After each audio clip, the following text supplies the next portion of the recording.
प्यारे बच्चों, आज हम फिर बात करेंगे भारतीय राज्य व्यवस्था यानी कि इंडियन पॉलिटी से संबंधित कुछ टॉपिक्स के बारे में। इसमें है पहला है 1833 का चार्टर अधिनियम। 1833 का चार्टर अधिनियम।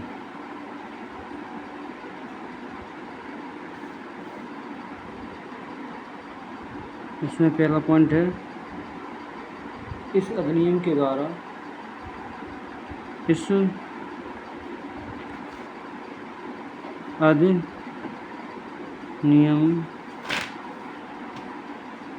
के द्वारा बंगाल के गवर्नर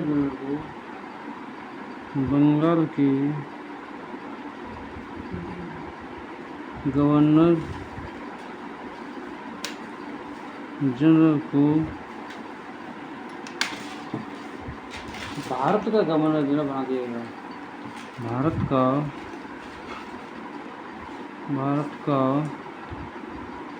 गवर्नर जनरल बना दिया गया, जिसमें सभी नागरिक एवं सैन्य शक्तियाँ नियुक्त थीं। जिसमें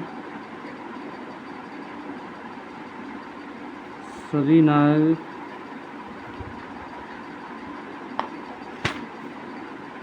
व सैन्य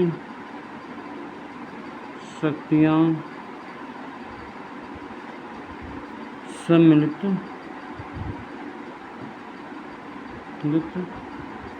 थी।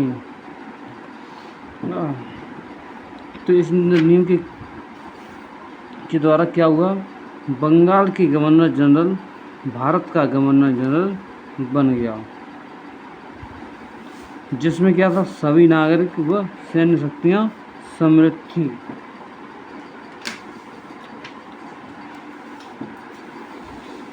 भारत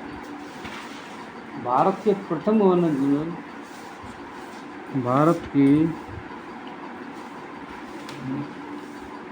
प्रथम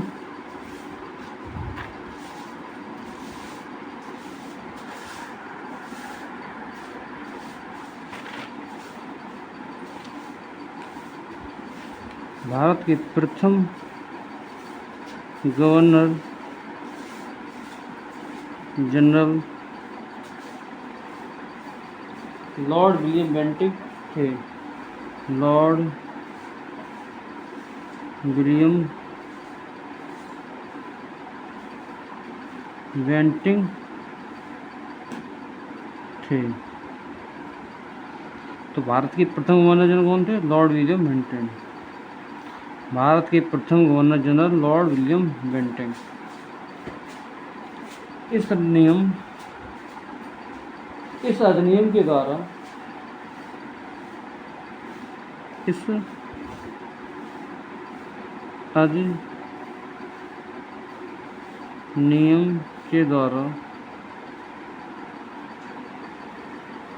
ब्रिटिश भारत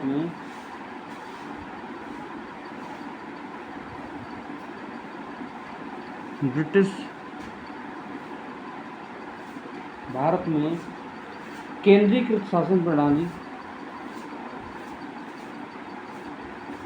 केंद्रीकृत शासन प्रणाली लागू करने का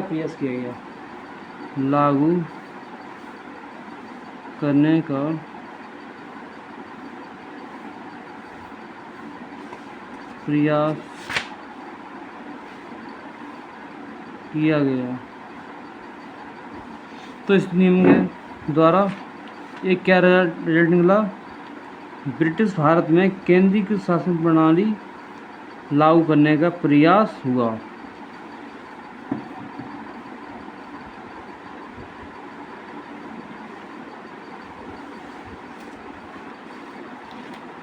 इस अधिनियम के दौरान, नेक्स्ट पॉइंट, इस अधिनियम अधिनियम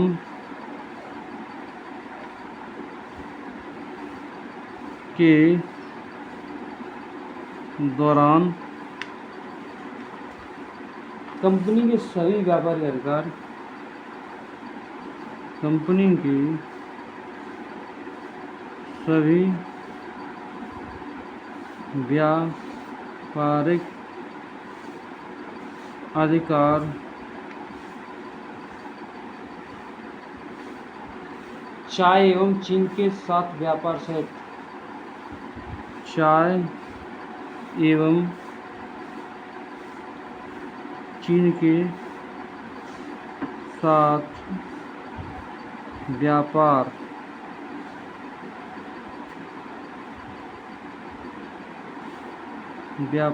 सहित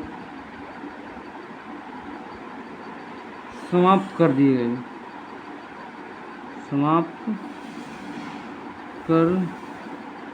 दिए गए तो 1833 का जो चार्टर अधिनियम था उसके द्वारा एक और क्या प्रयास किया गया, वो था कंपनी के सभी व्यापारिक अधिकार, चाहे वो चाय का व्यापार हो या चीन के साथ व्यापार हो, समाप्त कर दिया गया।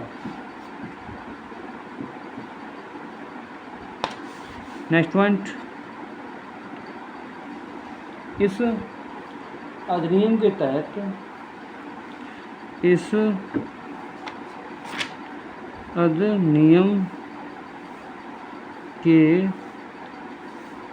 तहत विधि आयोग की गठन का प्रावधान किया गया। विधि आयोग के गठन का प्रयास किया गया। तो इस अधिनियम के द्वारा एक और काम कौन सा हुआ, विधि आयोग के गठन का प्रयास हुआ। नेक्स्ट, प्रथम विधि आयोग का गठन।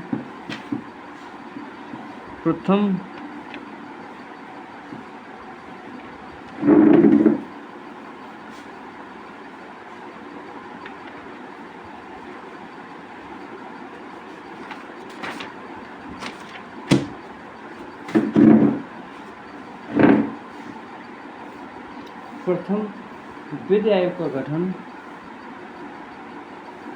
प्रथम विधि आयोग का गठन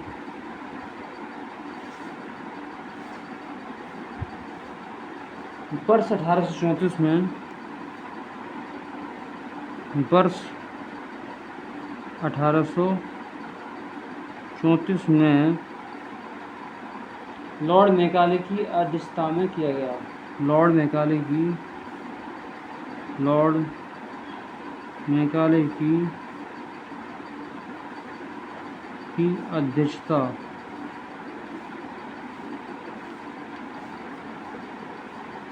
अध्यक्षता में किया गया। तो इस अधिनियम के द्वारा एक और काम क्या हुआ, प्रथम विधि आयोग का गठन वर्ष 1834 में लॉर्ड मैकाले की अध्यक्षता में हुआ। नेक्स्ट,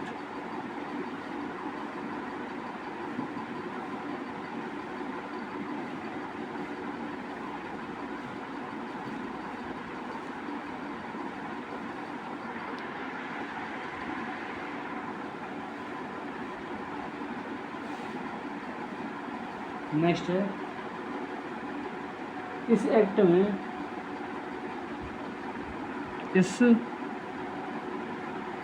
में भेदभाव को समाप्त करने के उद्देश्य से भेदभाव को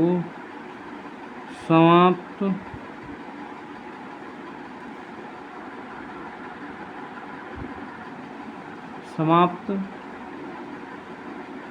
करने के उद्देश्य उद्देश्य से नियुक्तियों के लिए योग्यता संबंधी मानदंड अपनाए गए। नियुक्तियों के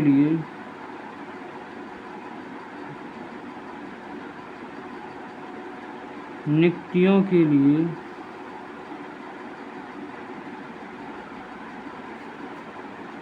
योग्यता संबंधी मानदंड योग्यता संबंधी मानदंड अपनाए गए। तो इस एक्ट के द्वारा और क्या किया गया, भेदभाव को समाप्त करने के उद्देश्य से नियुक्तियों के लिए योग्यता संबंधी मानदंड अपनाए गए।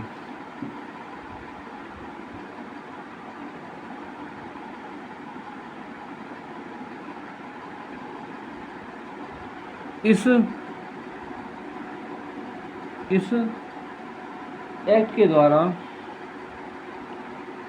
एक्ट के द्वारा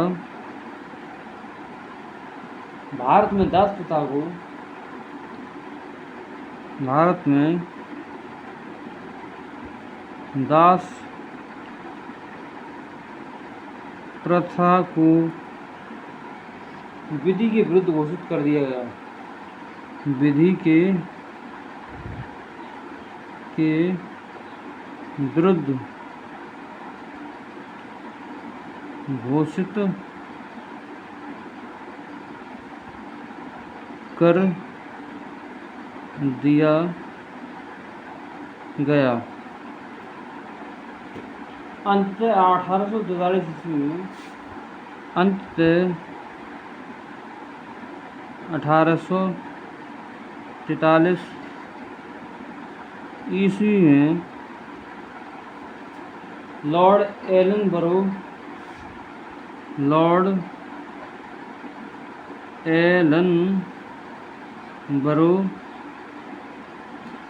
के काल में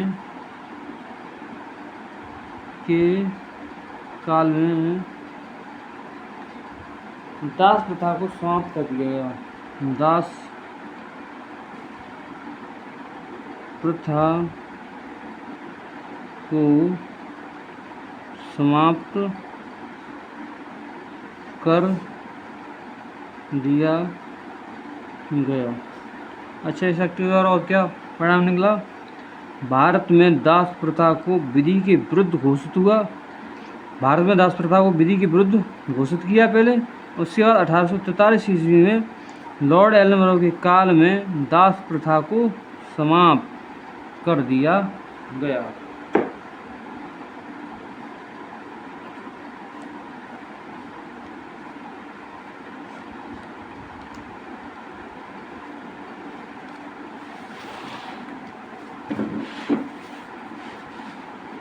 नेक्स्ट है 1853 का चार्टर अधिनियम। 1853 का चार्टर अधिनियम।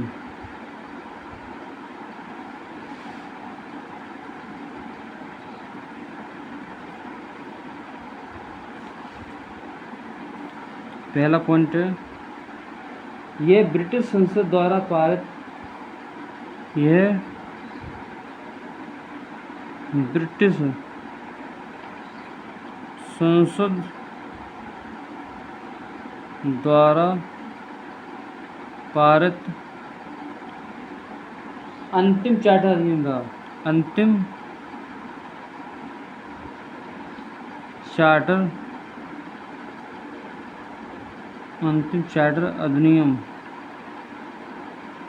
अधिनियम था। अच्छा, तो जो 1853 जो चार्टर अधिनियम था वो ब्रिटिश संसद द्वारा पारित अंतिम चार्टर अधिनियम था। नेक्स्ट, इसके माध्यम से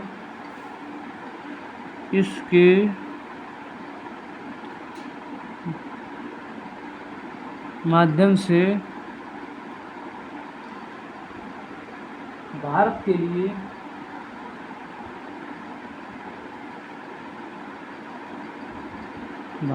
लिए विधि निर्माण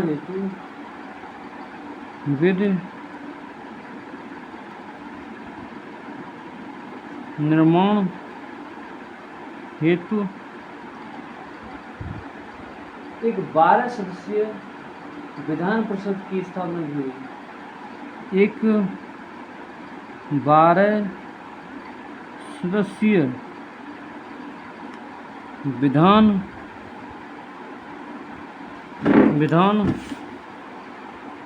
परिषद की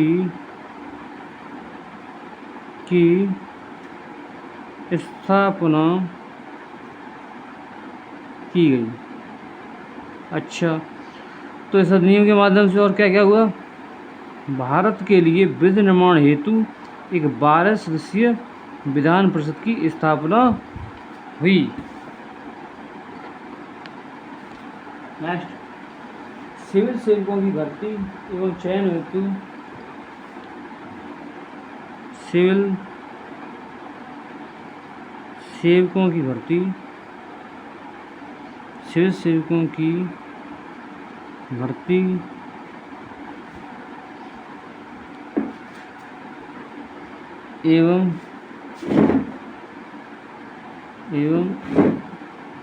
एवं चयन हेतु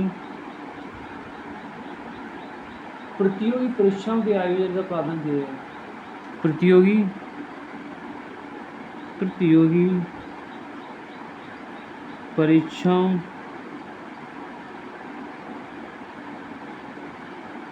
के आयोजन का प्रावधान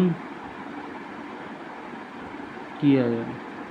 अच्छा, तो इस 1853 में जो चार्टर अधिनियम था उससे एक और क्या काम किया गया? सिविल सेवकों की भर्ती एवं चयन हेतु प्रतियोगी परीक्षाओं के आयोजन का प्रावधान। तो अब सिविल सेवकों की भर्ती और चयन कैसे होंगे? प्रतियोगी परीक्षाओं के द्वारा। नेक्स्ट, केंद्रीय विधान परिषद में केंद्रीय विधान परिषद में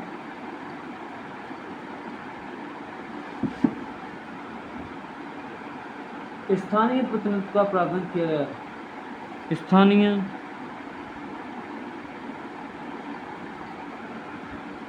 प्रतिनिधित्व का प्रावधान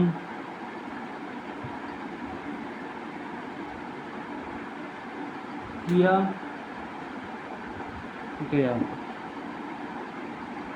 तो 1853 के चार्टर अधिनियम का एक और परिणाम क्या निकला? केंद्रीय विधान परिषद में स्थानीय प्रतिनिधित्व का प्रावधान, यानी कि अब केंद्रीय विधान परिषद में स्थानीय प्रतिनिधित्व भी देखा जाएगा। नेक्स्ट है भारत शासन अधिनियम 1858। भारत शासन अधिनियम 1858।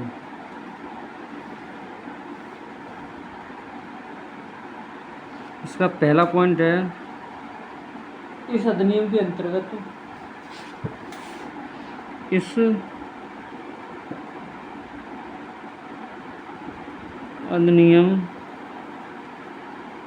के अंतर्गत भारत का शासन भारत का शासन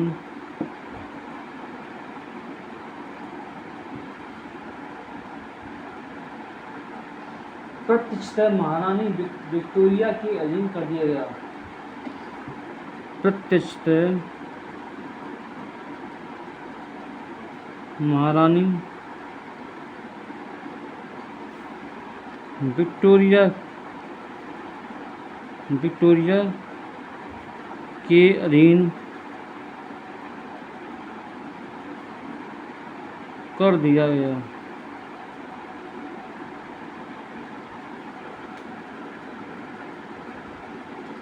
तथा गवर्नर जनरल का पदनाम बदलकर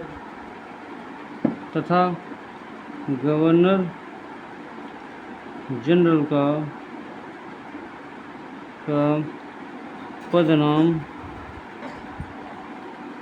बदलकर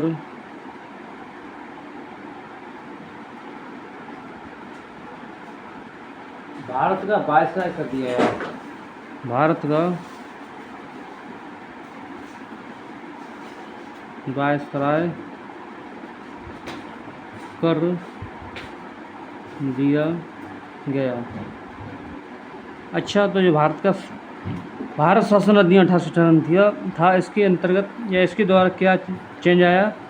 भारत का शासन प्रतिष्ठित महारानी विक्टोरिया के अधीन, यानी भारत का जो शासन था वो डायरेक्टली महारानी विक्टोरिया के अधीन कर दिया गया। और जो गवर्नर जनरल का जो पद था वो बदल कर क्या कर दिया गया? भारत का वायसराय।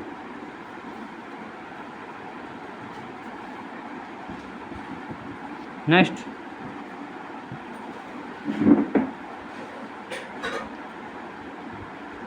इस अधिनियम के द्वारा इस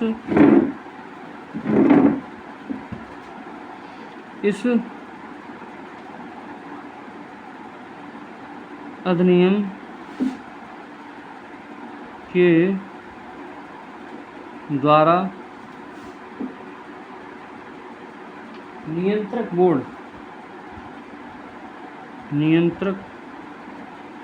बोर्ड यानी कि बोर्ड ऑफ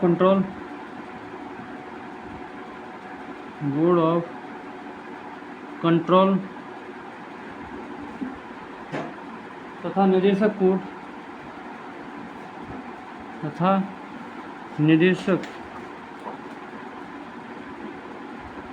कोर्ट यानी कोर्ट ऑफ डायरेक्टर्स,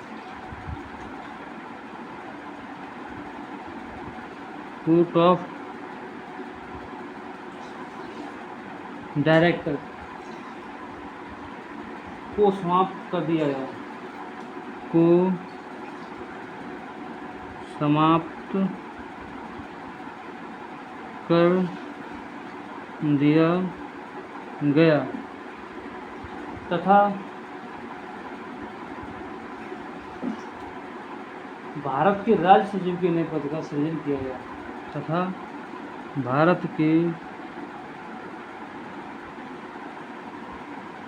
राज्य सचिव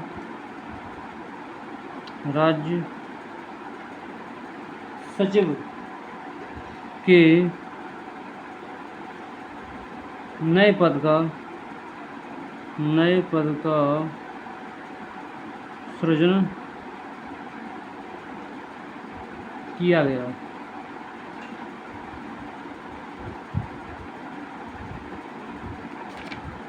तथा 15 सदस्यीय परिषद का गठन भी किया गया। तथा 15 सदस्यीय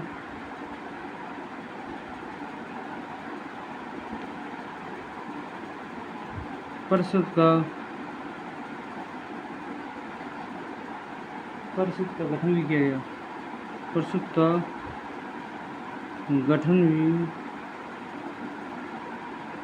किया गया। तो भारत शासन अधिनियम 1858 के द्वारा एक और परिणाम क्या सामने आया? नियंत्रक बोर्ड यानी कि बोर्ड ऑफ कंट्रोल तथा निदेशक बोर्ड यानी कि कोर्ट ऑफ डायरेक्टर को समाप्त कर दिया गया और भारत के नए राज्य सचिव के एक नए पद का सृजन हुआ और 15 सदस्यीय परिषद का गठन भी हुआ। यानी कि नियंत्रक बोर्ड और निदेशक बोर्ड को ख़त्म कर दिया गया और भारत के राज्य सचिव का जो एक पद होता है उसको बनाया गया या उसको उसका सृजन हुआ तथा 15 सदस्यीय परिषद का भी गठन किया गया।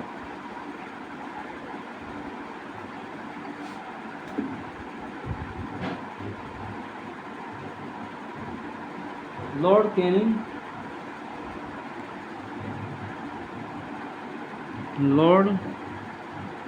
कैनिंग 1856 से 62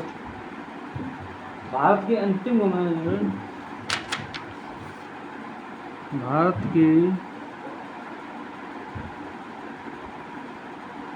अंतिम गवर्नर जनरल तथा प्रथम वायसराय थे तथा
प्रथम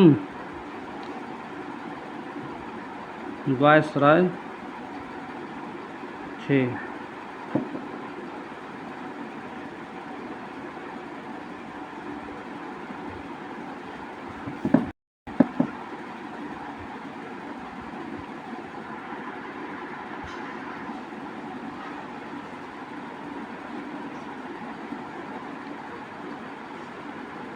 द्वैध शासन समाप्त कर दिया गया।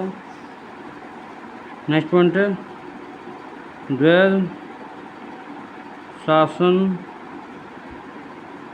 समाप्त कर दिया गया तथा विलय व विस्तार की नीति का त्याग कर दिया गया तथा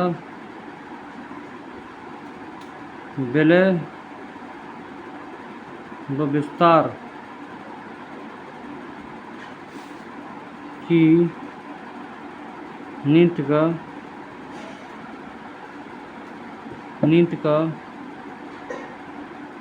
त्याग कर दिया गया।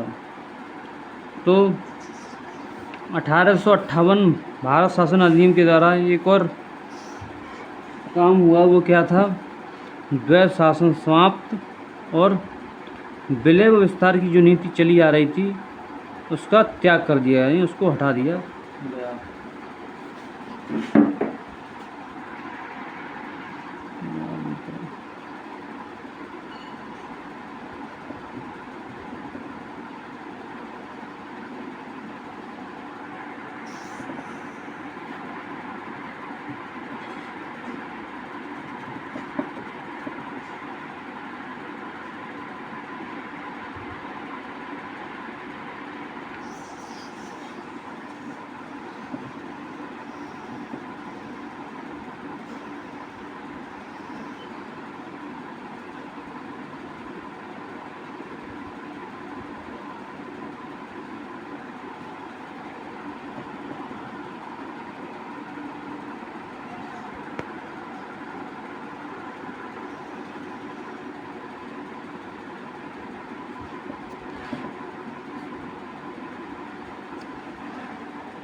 नेक्स्ट है भारत परिषद अधिनियम 1867। भारत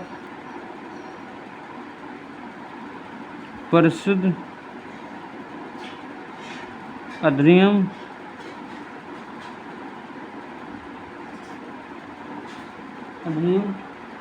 1861। 1861 इस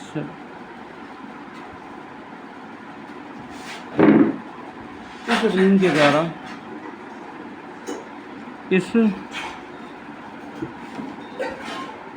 अधिनियम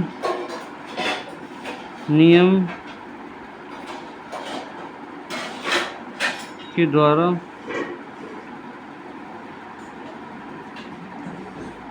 शासन में भारतीयों को भागीदार बनाने का प्रयास किया गया। शासन में भारतीयों को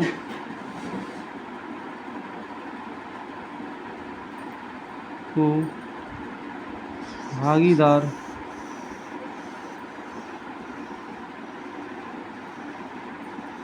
बनाने का प्रयास किया गया। ऐसे प्रथम सदस्य थे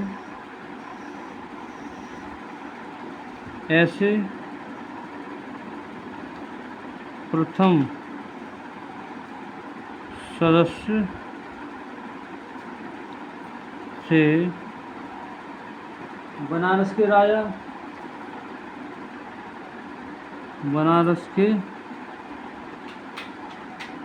राजा पटियाला के महाराज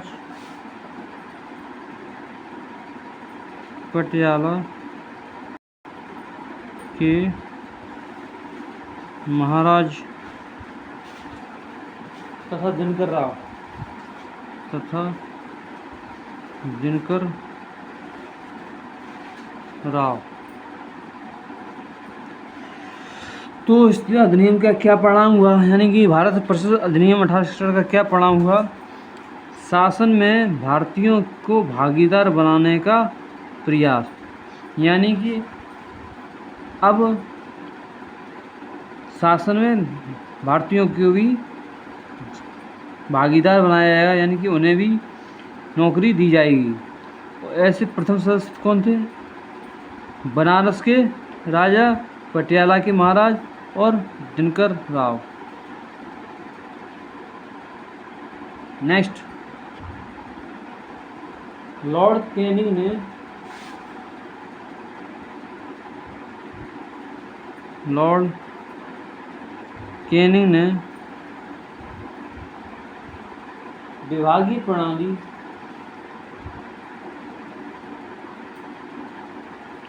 विभागीय प्रणाली पोर्टफोलियो सिस्टम की शुरुआत की। विभागीय प्रणाली यानी कि पोर्टफोलियो सिस्टम की शुरुआत की। तो लॉर्ड कैनिंग ने क्या किया? लॉर्ड कैनिंग ने विभागीय प्रणाली यानी कि पोर्टफोलियो सिस्टम की शुरुआत की। लॉर्ड कैनिंग ने विभागीय प्रणाली बनाई। इस अधिनियम के अंतर्गत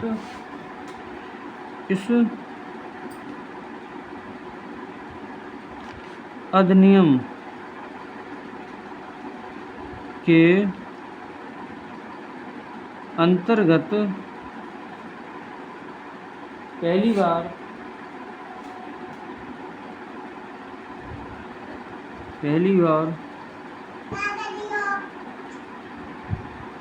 वायसराय को अध्यादेश जारी करने की शक्ति प्रदान की। वायसराय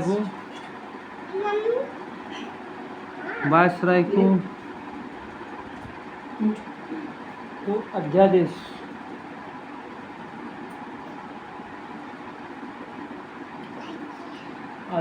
यानी कि ऑर्डिनेंस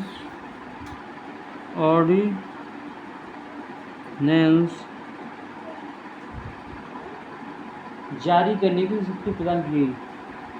जारी करने की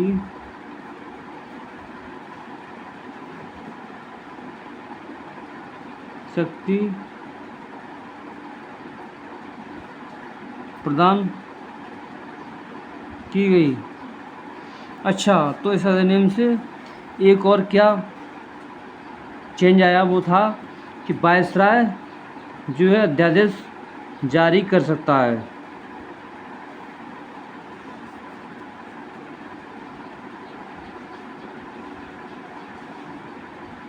बॉम्बे व मद्रास प्रेसिडेंसी को कानून बनाने का अधिकार पुनः प्रदान कर दिया गया।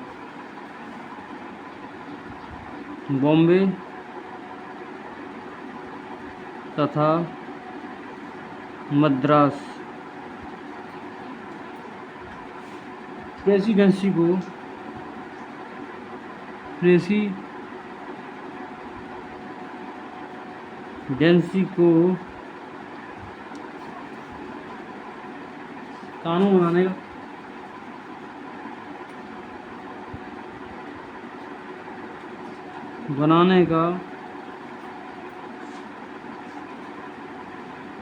अधिकार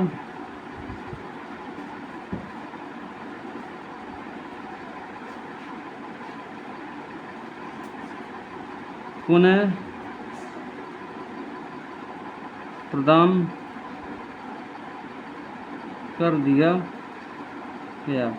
अच्छा, तो भारत प्रसार अधिनियम 1870 के द्वारा एक और बदलाव हुआ जो कि पहले से भी था और उसको बंद कर दिया गया था कि बॉम्बे तथा मद्रास प्रेसिडेंसी कानून बना सकती हैं।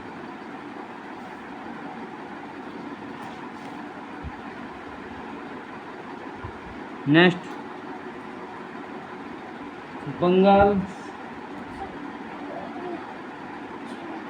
बंगाल उत्तर पश्चिम सीमा प्रांत उत्तर पश्चिम सीमा प्रांत और पंजाब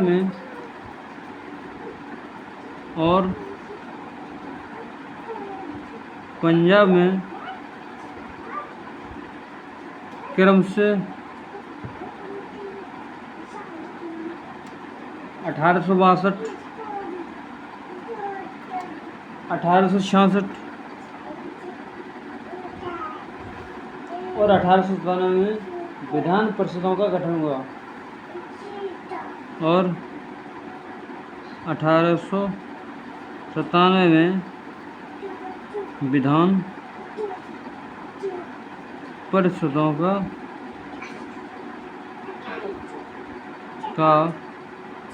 गठन हुआ।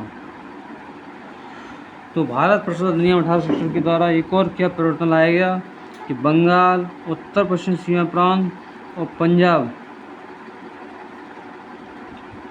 क्या कर सकते हैं, विधान परिषद का गठन। अच्छा, बंगाल में कब, 1862 में, और उत्तर पश्चिम सीमा प्रांत में 1866 और पंजाब में 1897। नेक्स्ट है भारत प्रसार अधिनियम 1892। नेक्स्ट है भारत प्रसार अधिनियम, भारत परिषद अधिनियम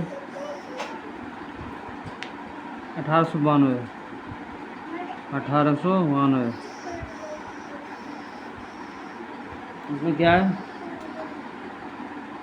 इस अधिनियम के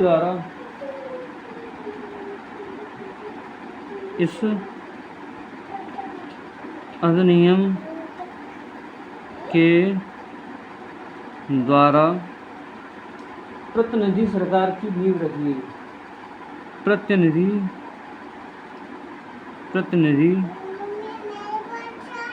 सरकार की नींव रखी गई तथा भारतीय सदस्यों को बजट पर बहस करने